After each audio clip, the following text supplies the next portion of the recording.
School میں admission لیے اور ٹیچر میرے سر پہ کھڑے ہو کے کہتے ہیں آپ کے پاس صرف 10 منٹس ہے اور اسی میں اپنا ٹیسٹ مکمل کریں. تو جناب اسپیکر آپ مجھے یہ بتائیں کہ یہاں پہ ایک اہم بجٹ کا سیشن ہے, 2 بجے اجلاس کا کہ آپ 5 بجے اجلاس شروع کرتے ہیں اور پھر آپ ہمیں کہتے ہیں 2 منٹ میں آپ اپنی ساروں کو میڈم ٹائم دینا ہے. اگر ایک بندہ گھنٹے اسپیچ کرے تو باقی کیا کریں گے؟ نہیں جناب اسپیکر آپ مجھے بتائیں اس عوام کے مسئلے کو اتنی زیادہ سجیشنز کو میں 2 منٹ میں کیسے آپ سجیشن دے دیں. جناب اسپیکر مجھے کرنی نہ کہے کہ آپ کے پاس اتنا ٹائم ہے, میں اپنا ٹائم فل لوں گی. چونکہ سجیشن کی بات کرتے ہیں تو میں یوتھ جنریشن کو ریپرزینٹ کرتی ہوں اور میری سجیشن انہی سے ہی لنک کریں گی. سب سے پہلے ہمارے پاس پرابلم آتی ہے نیٹ کی. ٹھیک ہے, نیٹ کا مطلب اگر میں اس کو ایکسپلین کروں تو اس کا مطلب ہے کہ ناٹ ان امپلائمنٹ, ایجوکیشن اور ٹریننگ. ہمارا جو کے پی کے ہے 32.7% جو کے پی کے یوتھ ہے یہ چیز سفر کر رہا ہے. تو اگر بجٹ کے سلوشن کی بات کریں تو district level youth employment desk اور اس طرح کی اسکیمز بنائی جائیں تاکہ یہ چیزیں ختم ہوں. دنیا کہاں جا رہی ہے مگر ہمارے یہاں پہ ڈراپ آؤٹ سسٹم ہی ختم نہیں ہو رہا. جناب اسپیکر آپ کہہ رہے ہیں کہ ہم آپ کی سجیشن نوٹ کر رہے ہیں, نہ آپ سن رہے ہیں نہ منسٹر صاحب سن رہے ہیں, تو یہ سجیشن ہم کس کو پھر بتائیں؟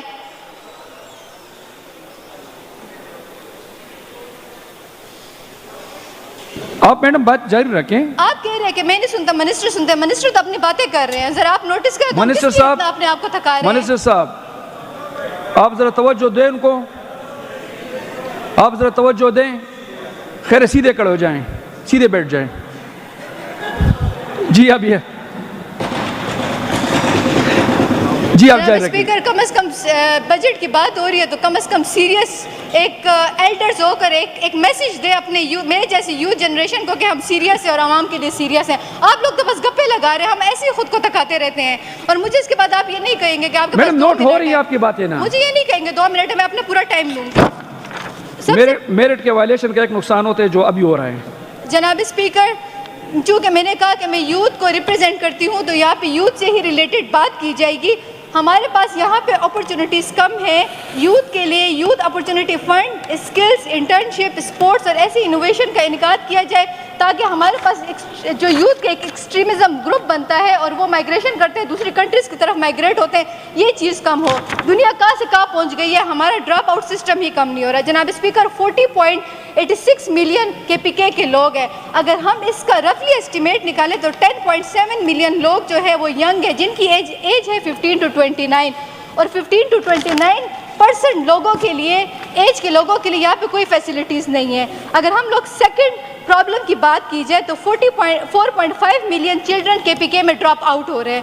تو کیوں ہو رہے ہیں ڈراپ آؤٹ؟ یہ حکومت کے لیے ایک بہت بڑا کوشچن ہے کہ ڈراپ آؤٹ کیوں ہو رہے ہیں. وہ ایسی اسکیمز بنائے, وہ ایسے انیشیٹو بنائے, اس طرح کے پروگرامز لے تاکہ وہ جو ڈراپ آؤٹ ہے ہمارے پاس کم ہو.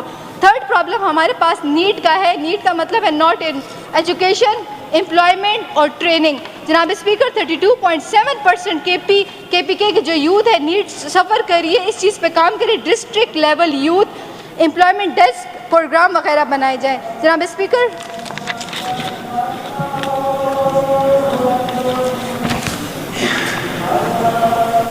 تو اسکول کے انتظامات ہیں وہاں پہ سیکیورٹی اور سیفٹی کا ایشو ہے. ڈراپ آؤٹ کا مین ریزن ہے ہیراسمنٹ.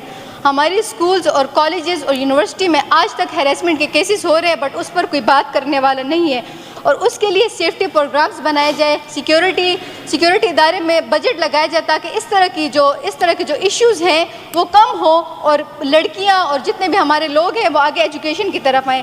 جناب اسپیکر ہم دنیا کہاں پر پہنچ گئی ہے پر ہمارا وہی out dated class room system ختم نہیں ہوا. وہی بلیک بورڈ ہے, وائٹ چاک ہے, گرین بورڈ ہے, وائٹ چاک ہے, اس پہ ایک ٹیچر لیکچر دے دیتا ہے اور چلا جاتا ہے. اس طرح کی ڈیجیٹل اسکلز بنائے, ڈیجیٹل مانیٹرنگ بنائے تاکہ بچہ انٹرسٹ لے اور وہ اسکول یا ڈراپ آؤٹ یہ ساری چیزیں ختم ہوں. جناب اسپیکر یہاں پہ کریئر کاؤنسلنگ بہت کم ہے. باہر ملکوں میں اگر ہم لوگ اگزامپل دیں تو وہاں پہ کریئر کاؤنسلنگ پہ فوکس کیا جاتا ہے. یہاں پہ ایک بندہ ڈاکٹر بنتا ہے اس کے بعد بھی وہ CSS دیتا ہے. کیوں؟ اگر وہ ڈاکٹر بنا ہے تو وہ ایز اے ڈاکٹر ہی سرو کرے. اس طرح کریئر کاؤنسلنگ کرے تاکہ ان کو پتہ چلے کہ ہم نے آگے کس طرح جانا ہے اور اپنی کنٹری کو کس طرح سے سرو کرنا ہے. جناب اسپیکر یہاں پہ اسکالرشپ پہ میں بات کروں گی کہ ہر سال اسکالرشپ ایک اسپیسیفک لوگوں کے لیے ایلوکیٹ ہوتا ہے بجٹ پر. ہمارے ڈپارٹمنٹ کا المیہ تو یہ ہے کہ اسکالرشپ کے نام پہ بچوں کو بٹھایا جاتا ہے. ابھی بھی پشاور یونیورسٹی کے میں پہلے بھی اس پہ کال اٹینشن لے کر آئی ہوں, ابھی بھی پشاور یونیورسٹی کے ہمارے کچھ 100 سے زیادہ اسٹوڈنٹ ہیں, وہ سفر کر رہے ہیں, ڈگری ان کو نہیں دی جا رہی. کیوں؟ کیونکہ اسکالرشپ ان کو ایلوکیٹ کی گئی ہے بٹ ان کو ابھی تک اسکالرشپ نہیں ملی, تو جس سے ان کا فیوچر ہولڈ ہے. تو ان ساری چیزوں پہ بھی توجہ کی جائے. جناب اسپیکر, ہمارے آج بھی ہمارے صوبے میں اسکلز کو سیکنڈری درجہ دیا جاتا ہے. یہاں پہ ہمارے پاس ایسی ٹیکنیکل اور ووکیشنل ٹریننگ کو اسٹارٹ کیا جائے, جس طرح مطلب AI کوڈ ہے, جس طرح ڈیجیٹل مارکیٹنگ ہے, اس طرح کے اسکلز کو آگے لے کر جائے تاکہ ہماری جو یوتھ ہے جاب سیکرز نہ بنے, کریٹرز بنے اور وہ آگے آئے اور اپنے ملک کے لیے کچھ کر سکے. جناب اسپیکر, ہم لوگ دیکھتے ہیں ہماری یوتھ سوشل میڈیا میں بہت آگے ہے بٹ سوشل میڈیا سیفٹی ان کے پاس نہیں ہے. کوئی بھی اپنا اوپینین دیتا ہے, اس پہ اس کو باتیں سنائی جاتی ہیں یا اس کو ڈیگریڈ کیا جاتا ہے. تو اس کے لیے بھی کوئی ایسے پروگرامز وغیرہ بنائیں تاکہ وہ ہر اس میں آگے جائیں. ہمارے پاس ایک large number of young people ہے, اس کو آپ مختلف اسکیمز ان کے لیے بنائیں تاکہ وہ اس طرح یوٹیلائز کرے اپنے فیوچر کو اور وہ آگے آئے. مجھے تو آج انتہائی افسوس کے ساتھ کہنا پڑ رہا ہے کہ یہ یوتھ جو ہے ہمارے ملک کا ایک قیمتی اثاثہ ہے. انہوں نے آگے جانا ہے اور آگے اس ایوان میں بیٹھنا ہے, بٹ اس ایوان کی مجھے اس بجٹ سیشن سے ریلیٹڈ کوئی سیریسنس نظر نہیں آئی. آدھے سے زیادہ منسٹر موجود نہیں ہے. اسپیکر صاحب کہتے ہیں کہ میں نہیں سن رہا, وہ منسٹر سن رہے ہیں. آپ ذرا میری ریکویسٹ ہے میڈم ڈپارٹمنٹ بیٹھی ہوئی ہے, ڈپارٹمنٹ نوٹ کر. جناب اسپیکر, یہ کیا بات ہوئی؟ ہم آتے ہیں اپنی پوری اٹینڈنس دیتے ہیں, منسٹرز نہیں آتے, تو پھر ہماری سجیشنز کون نوٹ کرتا ہے؟ شکریہ. Thank you. جی سردار شاہجہاں صاحب.